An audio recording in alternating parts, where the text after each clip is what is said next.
Hi, welcome everybody. Welcome back. So this next phase of our meeting, we will be hearing from different individuals representing manufacturer and public comments. Each individual will have 5 minutes, and we will have some discussion, or if there are specific responses needed, I'm going to ask everybody to, again, make sure that you let us know if you have any potential conflict of interest before delivering the remarks. And with that, I think the first person on this list is going to be Dr. Stephen Apple. If we move there, perfect. Dr. Apple, to you.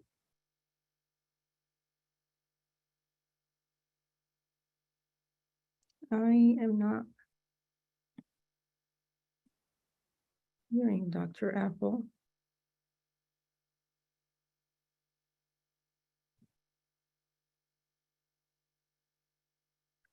Okay. Steve, should we move to the next speaker and then come back? Yeah, if we can have the program staff, please try to reach out to Dr. Apple and see if we can. I'm good. I'm unmuted. Here we go. My apologies. Okay. Yeah, thank you very much. As I said, I am a full-time employee of Mitsubishi Tanabe Pharma America. I serve as their executive medical director. I'd like to thank the committee first off for this opportunity to discuss the ICER evidence report on the treatment of amyotrophic lateral sclerosis. While the goals of ICER are laudable, the evidence report includes issues that should be addressed. We're concerned that my apologies that happened. We're concerned about this report and the value it assigns for oral edaravone of C+ and I, which are low based on the data available for this drug. Now, the approval of oral edaravone was based on the evaluation of previous randomized controlled phase 3 studies of IV edaravone, notably studies 16 and 19. Study 16 did not meet its primary endpoint, but still showed that all clinical endpoints favored edaravone. Learnings from study 16 led to the enrichment strategy for the entry criteria of study 19, which met its primary endpoint and confirmed a significant and clinically meaningful impact of edaravone in ALS. Similar enrichment strategies are now being utilized in other ALS clinical trials to ensure the population studied is as homogeneous as possible. ICER's report states that in study 16, the patients who did not meet the study 19 entry criteria did not show benefit from edaravone therapy, although the differences between groups was not statistically significant. However, the placebo and edaravone patients in that subgroup had notable imbalances at baseline, and it's therefore impossible to make any conclusions from those data. Indeed, after carefully reviewing the totality of data for IV edaravone, the FDA approved IV edaravone for the treatment of ALS. In the Center for Drug Evaluation and Research Office Director Memo on Radicava approval, it stated that it would be counterproductive to limit the indication to patients with disease severity below a particular threshold. Moreover, we submitted a variety of studies showing that IV edaravone benefits patients who fall outside of the study 19 entry criteria.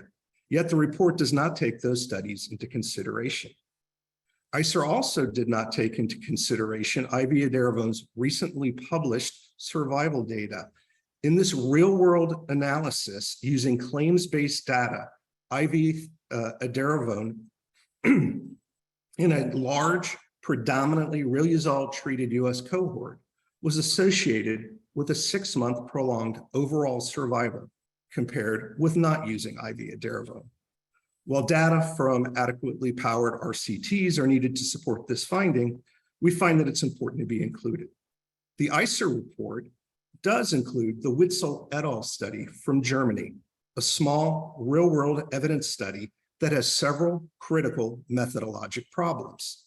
There were notable imbalances between the edaravone patients and the historical control patients used in this study. At baseline, in the EFAS subgroup, The historic control patients had a longer disease duration and slower disease progression than the edaravone patients. In addition, the historical control patients were atypical, with 7 out of 114 patients showing positive gains in ALS FRSR scores during the 11-month follow-up period. This is highly unusual for patients with ALS. It stands to reason that the Witzel et al. Study should not be used to negate the results from a well-conducted randomized clinical trial, nor should it be considered as a basis to affect edaravone's clinical rating. We believe that the C+ and I rating given by ICER for edaravone is not accurate and artificially limits the benefits of edaravone to patients who only meet the study 19 entry criteria. It's imperative to increase the evidence rating for oral edaravone to one that more accurately reflects the data behind it. Addressing the key concerns discussed here, in addition to others provided publicly, could offer a path forward for a fair assessment of these important therapies for ALS. Please be reminded that at stake are the lives of patients suffering from one of the most aggressive and debilitating neurologic diseases known to science. It's vitally important to these patients to have access to therapies that are considered efficacious by the FDA. Thank you. Thank you, Dr. Apple. I just want to ask if Dr. Makam or Dr. Brent have anything they would like to comment. Yeah, happy to. Thanks for the opportunity. Thanks so much for your input, Dr. Apple. And I want to applaud Mitsubishi Tanabe Pharma America on their approach to the science. This is how science should be done. Study 16 was an overall negative study. There was a post hoc analysis that was then substantiated in a clinical trial. And we agree that study 19 showed benefit on the functional scale and did not use the Witzel et al. Study to supersede the findings of that clinical trial. What we did use the Witzel et al. Study was to complement our understanding of survival, where there was no benefit in any of the clinical trials. We gave it due consideration, but found the limitations too striking to be included in our report. And the main limitations is it's an administrative database. As someone who uses administrative data, I'm aware of several of the limitations, and one being key confounders were missing in the Optum database. We didn't know site of onset. We didn't know function at baseline. We didn't know the rate of progression of the disease in that study. And then also there was an implausible survival benefit seen within the first 6 months. There was a 15% absolute difference in the Brooks et al. Study that you're referencing to. That was not observed in any of the clinical trials that had a 6-month follow-up. So we are worried that it was too confounded to make any serious conclusions based on. All right, thank you. I will say that Brooks et al., they did match on 12 confounders. They actually used surrogates for disease severity. So looking at gastrostomy, tube placement, nutrition, and other markers to make the pre-index as balanced as possible. Because as you know, it's very challenging to match your controls with your cases in a disease with such heterogeneity as this one. Right. I want to suggest we not debate the evidence. Right, that's what I. No, and I'm not going to debate it. Okay. I was just bringing up that point. Thank you for pointing out some of the issues, and Dr. Makam for the response. I'm actually going to go to our next speaker, and if we can move the slide, that would be great. And our next speaker is Dr. Brooks from Clinical Trial Planning. Please introduce yourself, and you have 5 minutes. This is Benjamin Brooks. Can you hear me? Yes. Yes. Okay. I have 7 points to make. The first point is that Spencer in 2020 noted that there is a distinct difference in the pathology between slow and fast progressors in ALS. Point 2, Riluzole, the first treatment to have a survival benefit in ALS, has been shown in 2 clinical trials to have a survival benefit in the fast progressors, but not in the slow progressors. So the only item tested in both types of ALS. Point 3, oxidative stress as a target is common for Riluzole, for edaravone, for sodium phenylbutyrate, and for tar-deoxycholic acid. Recently, the gauntlet for approval for riluzole and edaravone has been shown, with edaravone showing a benefit also in stroke. Recently, in preclinical studies, edaravone has an effect with oral edaravone in preclinical stroke.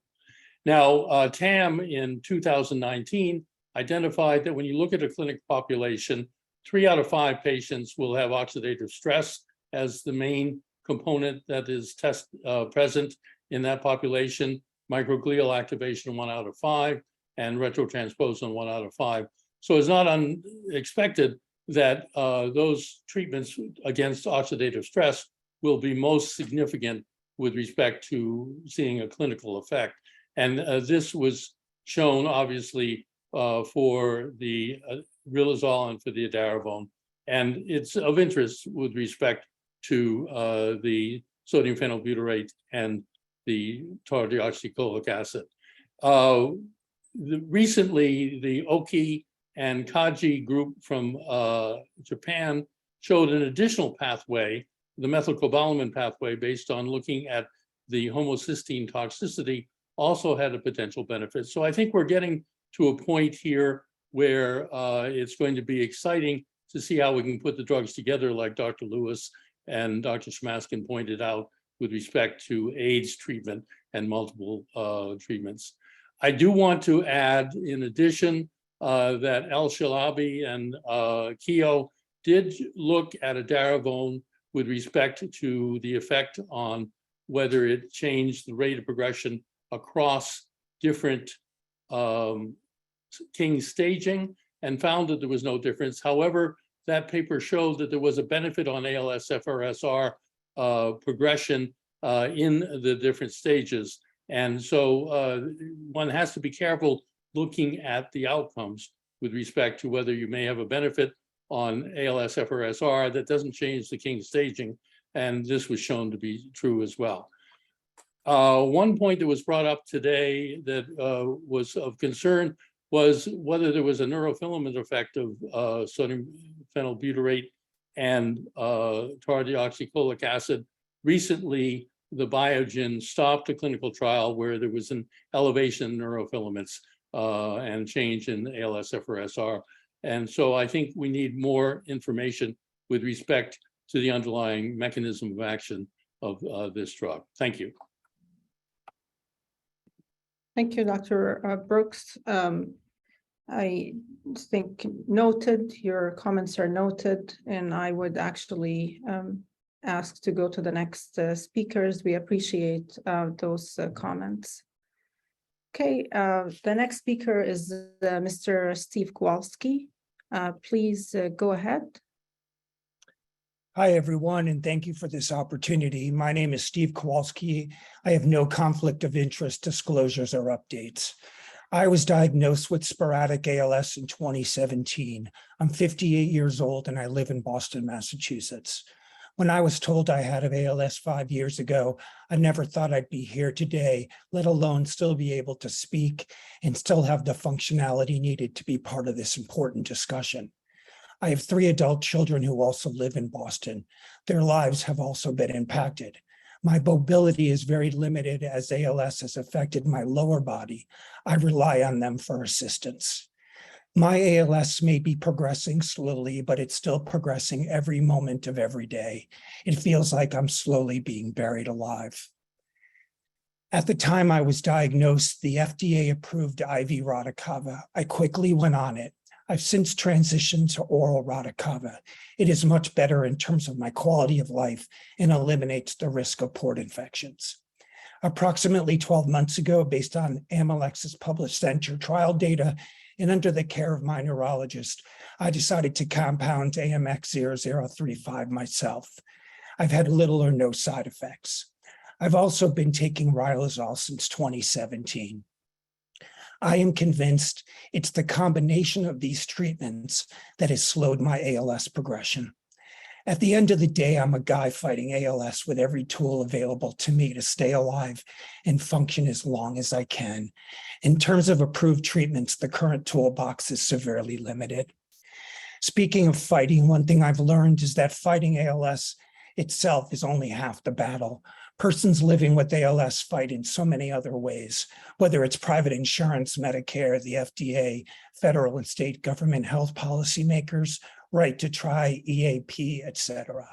ALS is a battle fought on multiple fronts. It's a constant struggle to get what we need and deserve just to stay alive.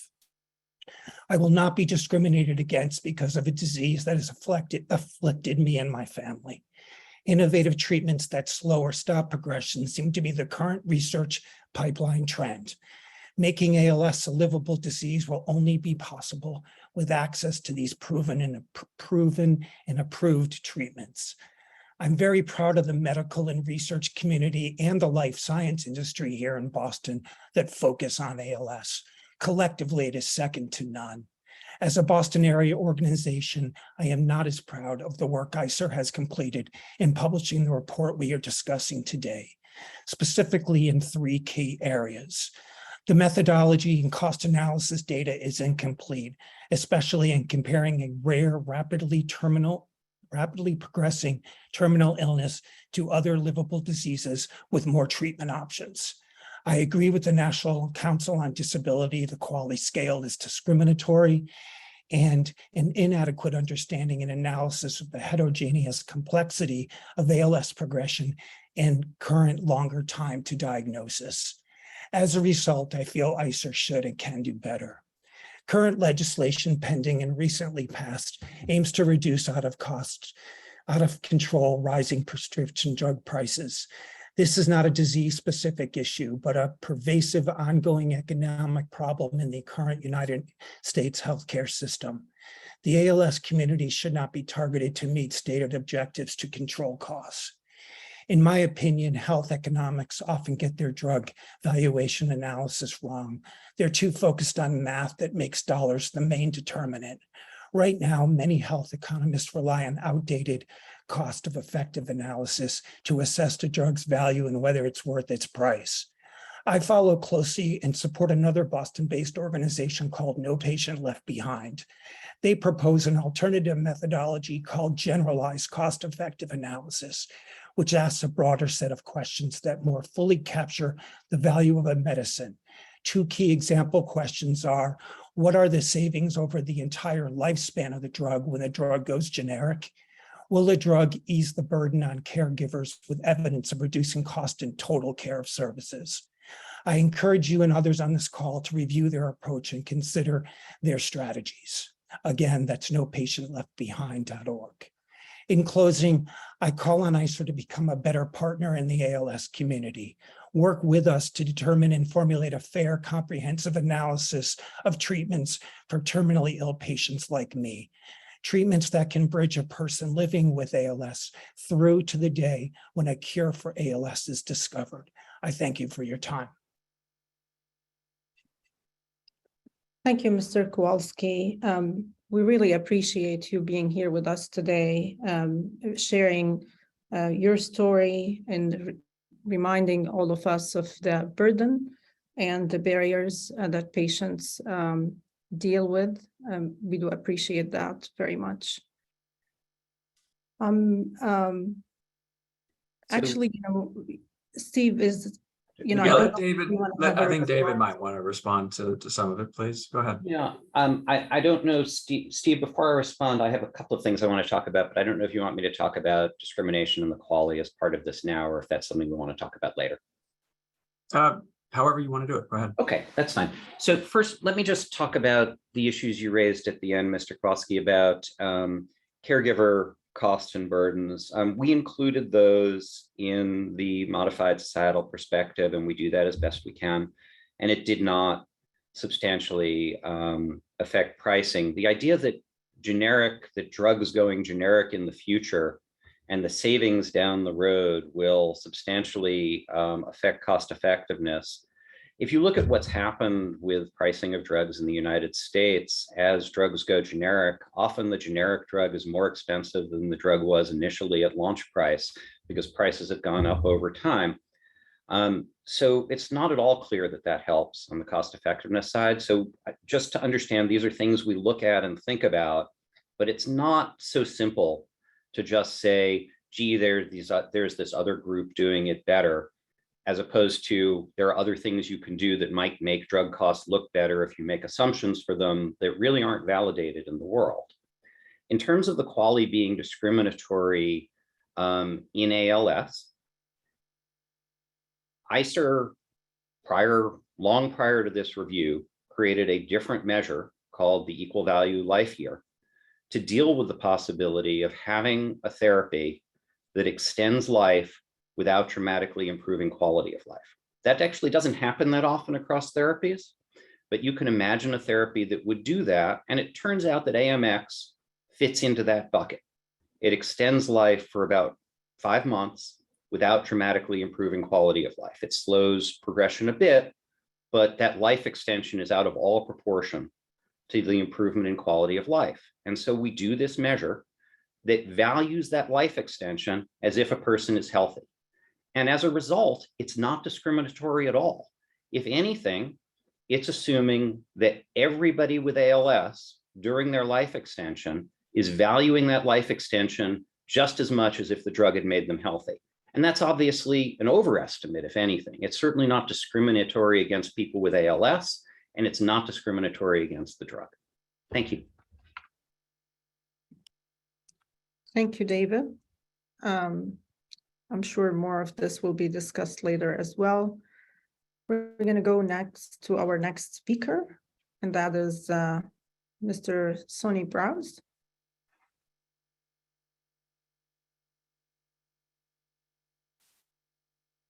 Can you hear me? Oh, Okay, good. go I'm ahead. having microphone issues. So, hello, everyone. My name is Sunny Rouse, and I'm excited to share my story with y'all today. I'm 35 and live in my tiny hometown of Hico, Texas. It's important that you know my hometown has less than 1,300 people, because it gives depth to the fact that we all had to play every sport so that there were enough to play said sport. It's also important that you know this love for sports and hyper involvement carried me through 6 years of college and catapulted me into the workforce.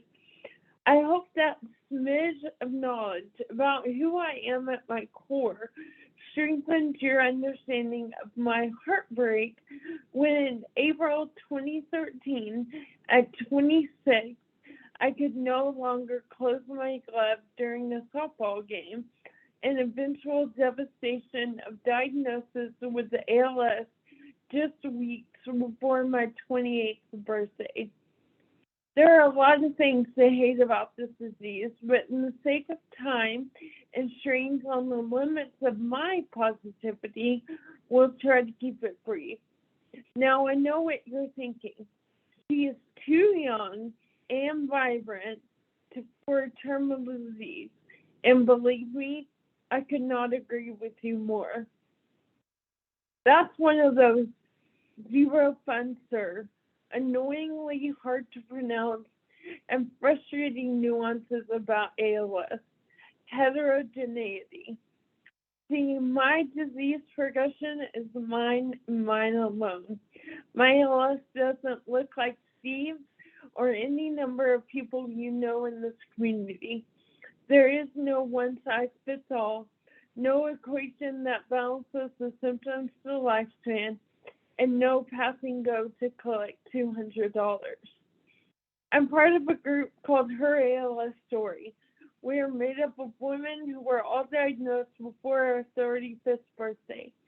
Some members are veterans of this disease, utilizing various forms of adaptive technologies to survive day to day. Some are in what we call their rookie season, learning exactly how much normalcy they're losing with each symptom. And while each of us has an individual story, we all deserve to be reflected in an analysis of the benefits any treatment will have on our lives. we get to determine what major life goals we still want to achieve. I was fortunate enough to start Radicava months after its approval in the US and remained on the drug through July 2020. After a few peripheral IV rounds without reaction, I had a hot date for some new hardware in my chest to expedite drug delivery. No news is good news with ALS, so within 14-day intervals for numerous months, I endured what I lovingly dubbed Radicava ridiculousness with little noticeable effect. That was the case until I got a first-class ambulance ride to the emergency room and a 2-star, 3-day stay in ICU with sepsis from my port. Months later, we scheduled an additional appointment multiple hours from home to have Paula, my port, removed from my body. It seems obvious to me, but for the sake of covering all the bases, it should be recognized that there is value to the oral drug that is not highlighted in this review, yet can make a big difference in my quality of life. As charming as my rural small hometown is, it's important to know the detriment of having a terminal disease in rural Texas is palpable. Home health amidst the global pandemic in rural areas is mediocre at best. Rejoining Radicava ridiculousness through an oral form is a godsend for all parties involved. This is only one of many benefits of access to therapies and the impact on quality of life. Having these different medications as options takes us from a terminal diagnosis to that of a chronic one, which seems like a reasonable and realistic outcome. I truly hope that for my own story, the stories of the women I'm in a group with, and the countless unique people with ALS in the U.S., that access to these medications won't be hampered by this review. I leave you today with lyrics from Queen. My soul is painted like wings of butterflies. Fairy tales of yesterday grow but never die. I can find, my friends, the show must go on. Thank you for your time. Sonny, thank you so much for sharing your story, for all you're doing to make sure her ALS story is heard, and reminding us of the importance of remembering the individuality of the experience.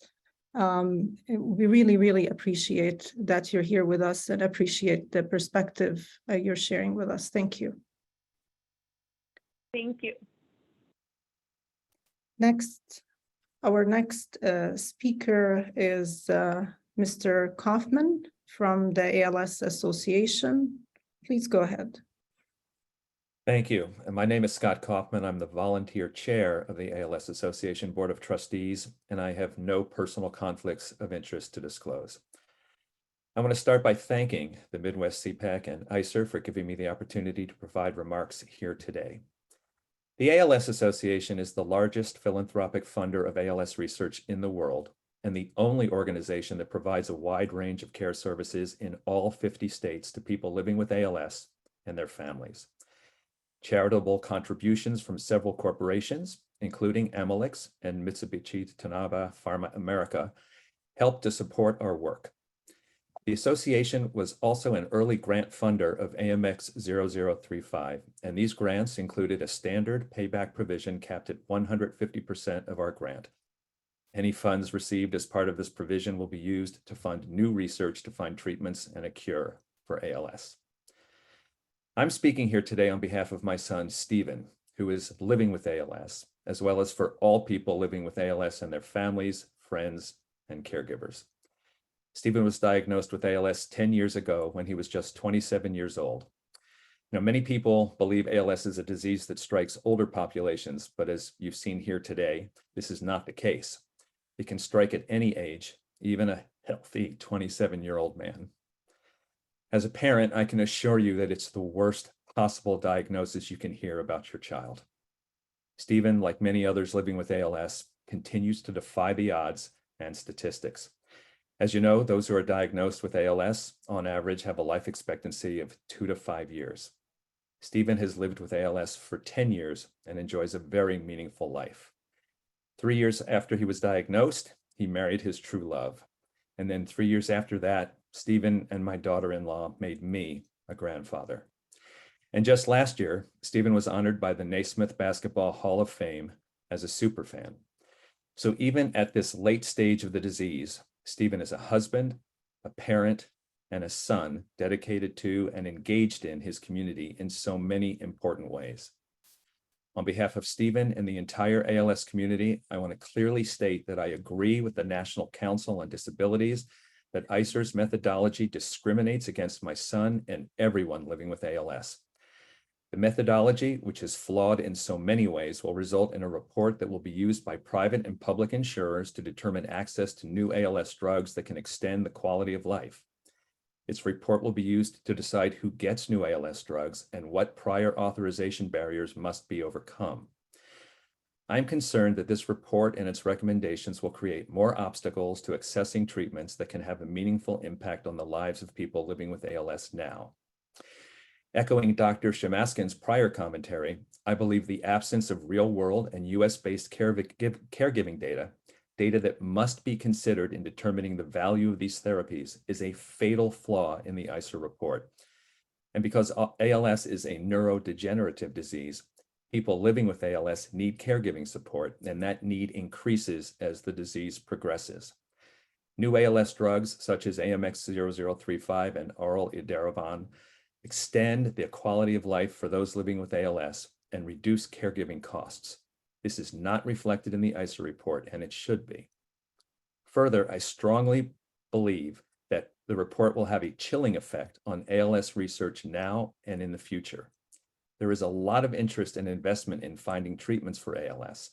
ICER's negative report on the value of new ALS drugs will discourage new research, harming momentum currently in place to find treatments and a cure for ALS. Research has determined that AMX0035 extends both the length and quality of life for people living with ALS. I want to make it clear that this extension of life could enable someone with ALS to live long enough to benefit from other new drugs that are in the pipeline. So I respectfully request that ICER not finalize a report that uses a methodology that the National Council on Disability has determined to be discriminatory against my son and everyone living with ALS. Thank you. Thank you, Mr. Kaufman. Again, thank you so much for sharing your son's story and being with us today to bring that perspective. Some of the points you mentioned, I believe, have been addressed, but I wonder, David, if there is anything specific you want to respond to that. No, I think the National Council on Disability actually didn't say anything about the EVLYG, so I'll leave it at that. Okay, thank you. Our next speaker is Mr. Ballas, President and CEO of the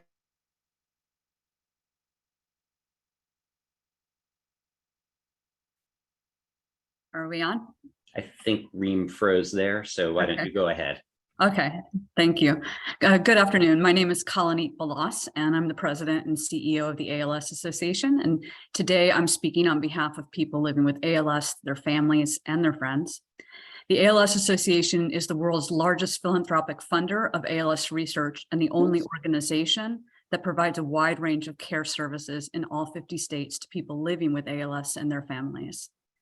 As you just heard from Scott, the association receives charitable contributions from several corporations, including Amylyx and Mitsubishi Tanabe Pharma of America, to help support our work. And so combined between these two companies over several years, that is less than 2% of our annual revenue. The association was an early grant funder of AMX0035 with a standard payback provision that is capped at 150% of our grant, and any funds that we receive as a part of this provision will go to fund new research to find treatments and cures for ALS. The association is working very urgently on behalf of people with ALS and their families to deliver hope in the form of new treatments and cures. Our goal is to make ALS a livable disease. We're committed to ensuring that people with ALS have every opportunity to live their lives fully and enjoy the quality of life and time with their family and their community. To make this happen, we need effective treatments, and we need them to be accessible and affordable. The ALS community has made considerable strides to ensure clinical trials offer evidence of effectiveness that are widely applicable for all people living with ALS. Everyone, including ICER, pays careful attention to the inclusiveness of clinical trials and the quality of evidence. These trials have proven oral edaravone and AMX0035 are safe and effective therapies that can benefit Americans living with ALS today. Edaravone has been administered, as you know, through the IV for several years by public and private payers. The FDA's approval of oral edaravone will allow access to more people with ALS with less drug burden, as you just heard from Sunny and from Steve. AMX0035 trial investigators have reported long-term results in publications of post-hoc analysis showing larger survival benefits ranging from 10 to 18 months, and that AMX0035 was effective at reducing harms associated by ALS by half, some such as hospitalizations by 44% and tracheostomies by 49%. Where we strongly disagree with ICER's August report is in the assessment of cost and economic valuation of benefits. Unlike the clinical trial data, the cost data presented are not inclusive or generalizable. They come from foreign sources, from dated sources, and from people who do not have ALS. It's inappropriate to apply cost and burdens of families living with ALS in South Korea or the United Kingdom, which have very different health and long-term care systems to Americans living with ALS.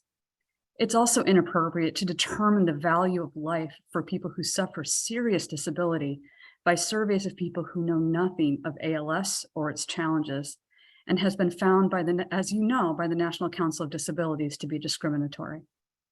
Those data are simply not inclusive, not generalizable to the Americans with ALS that you're hearing about today.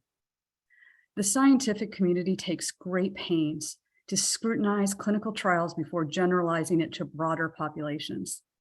The same care must be taken for the economic data as well. I ask each of you on this council to do the same.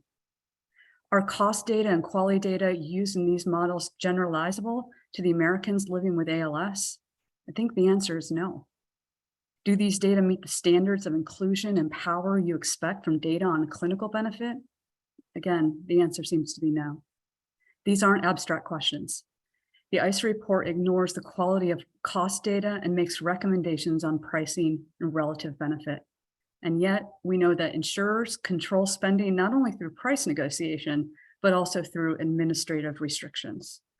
Like Scott, I am very concerned, deeply concerned, that this will reduce access to care and discourage and negatively impact the research and development of really urgently needed drug therapies for people living with ALS. I'm also very concerned that this report will make it harder for people with ALS to access FDA-approved treatments prescribed by their physicians. Members of the council, thank you so much for having me here today. I know you are here because you want to see integrity in drug pricing and better access to effective care for everyone. I urge you to bring that integrity to this process and apply the same rigor and cost data that has been applied to the clinical data. When you review the inclusiveness and the quality of the cost data, I ask you to join me in asking ICER not to publish this report. Thank you so much. Thank you, Ms. Ballas, for being with us today. I just wonder if Josh, Dr. Carlson, if you have anything you would like to Sure. We appreciate your comments. The cost data does come from a variety of sources. Some of those sources are from the US. Major cost driver, and was shown in sensitivity analysis, was the drug costs themselves.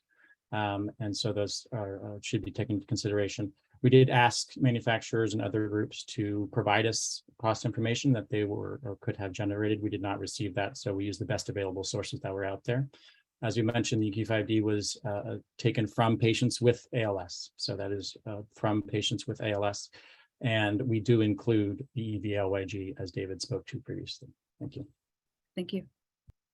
Thank you very much. And thanks to all the speakers. Again, really important perspective. I want to especially thank the patients and caregivers who shared patient stories with us today. Very important. It's a horrible disease, and we're all gonna keep that in mind and think through the limited options, and at the same time, think of ways that we can support the research and our community to make best decisions. Steve, to you for the voting questions with the next phase of the meeting.